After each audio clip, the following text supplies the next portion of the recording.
ឈរមុខបាយ័នហូរទឹកនេត្រាដ៏ស្ងៀមស្ងាត់ខ្យល់បក់កំសត់រំលេចរឿងអតីតព្រះអង្គឈរនៅក្នុងភាពឯកាលាក់ទុកក្នុងចិត្តដ៏ជ្រាលជ្រៅសង្គ្រាមទន្ទ្រានកន្លងឆ្លងផុតជីវិតបាត់បង់អ្នកជាទីស្រឡាញ់ជាច្រើនជ័យចូលម្នាក់រងរបួសក៏អាចជាសាំងបានតែមិនអាចផ្សះស្នាមមកបួសក្នុងបេះដូងរបស់ទ្រង់បានទេទឹកភ្នែកហូរដក់លាក់ទុកក្នុងទឹកមុខញញឹមបាយ័នឈរត្រឹងក្នុងទីដ៏ស្ងៀមស្ងាត់ព្រះអង្គលះបង់ជីវិតឬយុសាំងគ្រប់យ៉ាងដើម្បីជាតិមហានគររួមនៅក្នុងសន្តិភាពរាត្រីសែនវែងពោពេញដោយក្តីនឹកនា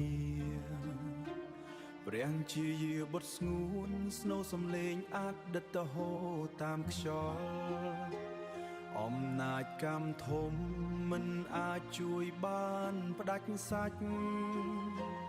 ចេញពីបេះដូងបន្សល់នៅតែក្តីឈឺចាប់គ្មានថ្ងៃរសា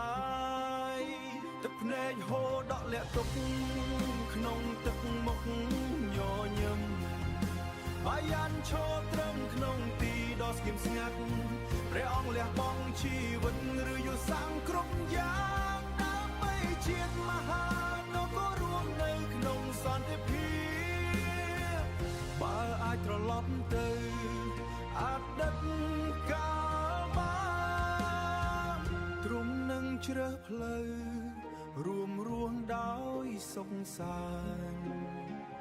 ទោះបីត្រូវបាត់បង់គ្រប់យ៉ាងក៏សុខចិត្តឲ្យតែមហានក៏បានសុខ